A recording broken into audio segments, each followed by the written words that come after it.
Ini snow crab guys, 3 rasa, 49 RM40 saja. RM40 je bang Aku nak order. Assalamualaikum akak. Salam ya. Wah, manisnya akak ni. Kak, dekat sini dengan cerita ada banyak makanan yang gerun-gerun, betul ke? Betul. Okey, akak suggestkan dekat saya boleh? Okey, kita akan suggest 3 menu hot kita. Okey. Satu, Lisbon Hot Plate Seafood. Okey, bagi saya satu. Okey, boleh. Okey, lagi satu kita ada bihun sarang burung. Oh, ni pelik, ni rare. Bagi saya satu juga kak. Betul. Okey, boleh. Okey, Okey. lagi satu Okey. kita ada menu hot kita tau. Wow. Snow King Crab. Harga dia RM40 sahaja. King untuk serve. Betul. King Untuk- crab RM40? Ya, murah Masya kan? Allah, Betul. tak sabarnya nak makan.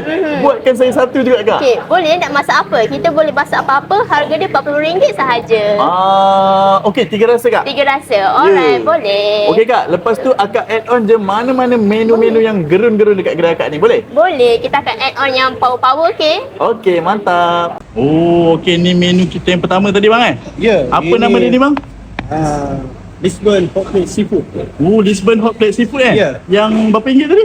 RM49.90 saja. RM49.90 Betul. Ini boleh makan 3 orang pun boleh ni. Betul. Oh, ni king crab dia tadi bang Yang pertama, snow crab. Apa ni bang? 3 rasa. 3 rasa Oh, lemak. Tarik sikit bang, tarik sikit. Oh. Ini snow crab guys, 3 rasa, 49 RM40 saja. RM40 je bang Ya, betul. Oh, murah lah. Murah guys. Okey, yang kedua ni pula bang, menu yang saya order apa ni bang? Kita ada mi sarang burung. Mi sarang burung Ya, betul. Sebab apa nama dia sarang burung bang? Pasal dia berbentuk sarang burung dan kita tuang di tengah-tengahnya. Oh, sup ni tak ada burung? Tak ada burung bang. Tak ada burung Kita buat sarang je. Burungnya Okey. yang ada seafood. Okey, oh dia pakai seafood. Ya, saya. Mantap guys. Tengok ni mi sarang burung. Lemak. Kecoh elok abang tengok. Baru tuang bang belum rasa lemak. Oh, yang Menu seterusnya ni seterusnya. apa bang? Golden Blue. Oh, dekat sini bukan ada seafood je bang Ya, kita ada menu western. Berbagai-bagai jenis menu Ini western. macam apa ni? Chicken chop ke apa? Ya, betul. Oh, Golden Blue nama dia? Ya.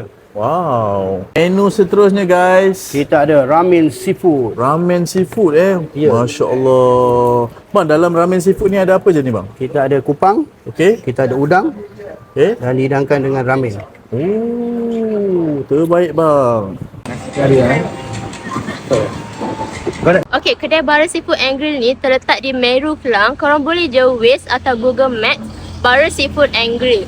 And then kita beroperasi daripada pukul 9 pagi sampai 12 malam tau. Setiap hari buka. Sesiapa yang tengok video ni, follow kita punya TikTok, FB dan IG tau. Bara Seafood and Grill. Gerun tak gerun?